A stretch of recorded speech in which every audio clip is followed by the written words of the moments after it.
بسم اللہ الرحمن الرحیم۔ ایاک نعبد و ایاک نستعین۔ میں ایک میڈیکل نالج کی پوسٹ کر رہا ہوں، اس کو تھوڑا تھوڑا کر کے پڑھ لیں، کام آئے گی۔ ڈاکٹر کیسر شیرازی ڈاکٹر ہیں اور راولپنڈی کے سرکاری ہسپتال میں کام کرتے ہیں۔ یہ جمعرات 16 دسمبر کو ڈیوٹی پر تھے۔ ان کے ایک کولیگ ڈاکٹر ملک نعیم ان سے ملاقات کے لیے آئے۔ ڈاکٹر نعیم نے انہیں 1:20 پر فون کیا۔ ڈاکٹر شیرازی نے انہیں آفس میں انتظار کا کہا اور یہ وارڈ سے آفس کی طرف چل پڑے۔ ٹھیک 4 منٹ بعد ڈاکٹر شیرازی کو نرس کا فون آ گیا۔ نرس نے بتایا، سر، ڈاکٹر نعیم فرش پر گر گئے ہیں۔ یہ دوڑ کر پہنچے۔ ڈاکٹر ملک نعیم نیم بے ہوشی کے عالم میں گرے پڑے تھے۔ ڈاکٹر شیرازی نے معائنہ کیا۔ پتہ چلا ڈاکٹر نعیم کو فالج کا اٹیک ہو چکا ہے اور ان کے جسم کی بائیں سائیڈ کام نہیں کر رہی۔ ڈاکٹر شیرازی نے فوراً ایمبولینس بلائی۔ ڈاکٹر نعیم کو اٹھا کر ایمبولینس میں رکھا اور راولپنڈی انسٹی ٹیوٹ آف کارڈیالوجی کی طرف دوڑ پڑے۔ ان کے کولیگز انہیں روکتے رہ گئے۔ ان کا کہنا تھا یہ فالج کا اٹیک ہے، مگر آپ انہیں دل کے ہسپتال لے جا رہے ہیں۔ لیکن ڈاکٹر شیرازی نے کسی کے مشورے پر توجہ نہ دی اور یہ 10 منٹ میں ڈاکٹر نعیم کو لے کر RIC پہنچ گئے۔ CT اسکین ہوا۔ اگلے 10 منٹ میں ڈاکٹر نعیم کو انجیکشن لگا دیا گیا اور یہ 1 گھنٹے بعد بالکل صحت مند تھے۔ فالج انہیں چھو کر نکل گیا تھا۔ ڈاکٹر نعیم 2 دن مزید ہسپتال میں رہ کر گھر چلے جائیں گے اور یہ عام نارمل زندگی گزاریں گے۔ ڈاکٹر کیسر شیرازی نے اس واقعے کے بعد ایک دوست کے ذریعے مجھ سے رابطہ کیا اور حکم دیا، آپ پلیز لوگوں کو فالج کے بارے میں بتائیں۔ ہمارے ملک میں ہر سال ہزاروں لاکھوں لوگ فالج کی وجہ سے معذور ہو جاتے ہیں۔ آپ کا ایک کالم ان لوگوں کی جان بچا سکتا ہے۔ ڈاکٹر صاحب کا کہنا تھا، موٹاپے، شوگر، بلڈ پریشر، کولیسٹرول اور تمباکو نوشی کی وجہ سے ہمارے خون میں کلاٹ بن جاتے ہیں۔ یہ کلاٹ اچانک کسی وقت ہمارے دماغ کی کوئی نس بند کر دیتے ہیں اور یوں ہمارے جسم کا دایاں یا بایاں حصہ مفلوج ہو جاتا ہے۔ میڈیکل سائنس میں اس حملے کو فالج کہتے ہیں اور یہ چند سیکنڈز میں کسی بھی شخص کو ہو سکتا ہے اور وہ شخص باقی زندگی بستر تک محدود ہو جاتا ہے۔ وہ کھانے اور واش روم کے لیے بھی دوسروں کا محتاج ہوتا ہے۔ دنیا میں چند سال پہلے تک فالج کا کوئی علاج نہیں تھا، لیکن پھر میڈیکل سائنس نے فالج کا علاج دریافت کر لیا۔ اب ایک انجیکشن آ چکا ہے۔ مریض کو اگر یہ انجیکشن فالج کے حملے کے 2 گھنٹے کے اندر لگا دیا جائے تو اس کے دماغ کا کلاٹ ختم ہو جاتا ہے اور وہ دوبارہ نارمل زندگی گزارنے کے قابل بن جاتا ہے۔ لیکن یہ انجیکشن فالج کے فوراً بعد لگوانا ضروری ہے۔ مریض پر جو ہی فالج کا حملہ ہو، آپ اسے فوراً اٹھائیں اور سیدھا ہسپتال لے جائیں۔ ڈاکٹرز اس کا CT اسکین کریں گے اور دماغ کی نس نہیں پھٹی تو اسے انجیکشن لگایا جائے گا اور مریض چند گھنٹوں میں صحت یاب ہو جائے گا۔ لیکن اگر مریض کو 2-2.5 گھنٹوں میں یہ انجیکشن نہیں لگایا جاتا تو وہ بیچارہ پوری زندگی کے لیے معذور ہو جائے گا۔ میں اس انجیکشن کے بارے میں جانتا تھا، لہٰذا میں نے ڈاکٹر نعیم کو اٹھایا اور سیدھا RIC لے گیا اور یوں ان کی زندگی اور جسم دونوں بچ گئے۔ میں نے ڈاکٹر شیرازی سے پوچھا، کیا یہ انجیکشن ہر ہسپتال میں دستیاب ہے؟ ان کا جواب تھا، نہیں، یہ پورا ٹریٹمنٹ ہوتا ہے اور یہ صرف چند بڑے ہسپتالوں میں ممکن ہے۔ اسلام آباد میں یہ شفا ہسپتال اور راولپنڈی میں RIC میں دستیاب ہے۔ شفا پرائیویٹ ہسپتال ہے، وہاں یہ علاج مہنگا ہوتا ہے، جبکہ RIC میں مریض کا مفت علاج ہوتا ہے۔ میں نے پوچھا، مریض اگر پرائیویٹ علاج کرائے تو کتنا خرچ آتا ہے؟ وہ بولے 15 سے 20 لاکھ روپے۔ میں نے پوچھا، اور RIC میں؟ وہ بولے، یہ علاج وہاں فری ہے، مریض جائے اور چند لمحوں میں اس کا علاج شروع ہو جائے گا۔ میں نے ہنس کر پوچھا، اور لوگ اس کے باوجود حنیف عباسی اور میاں شہباز شریف کو برا بھلا کہتے ہیں؟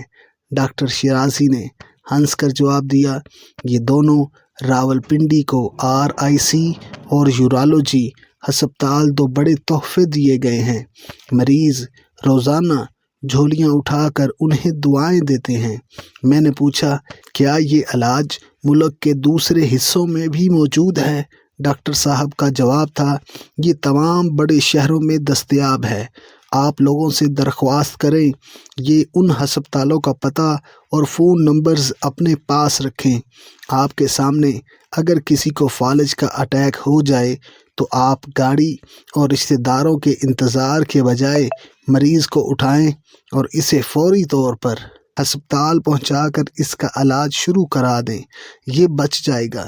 لیکن اگر آپ جوتے تلاش کرتے رہے تو مریض بیچارہ ہمیشہ کے لیے معذور ہو جائے گا، کیونکہ 2.5 گھنٹے بعد اس کے دماغ کا وہ پورشن ڈیڈ ہو جائے گا جس کے ذریعے اس کا جسم موومنٹ کرتا ہے، اور دنیا میں ابھی تک اس کا کوئی علاج دریافت نہیں ہوا۔ لہٰذا فالج کے فوراً بعد ابتدائی 2-2.5 گھنٹے اہم ہوتے ہیں، یہ ضائع نہیں ہونے چاہیے۔ یہ ایک واقعہ تھا۔ آپ اب دوسرا واقعہ بھی ملاحظہ کیجئے۔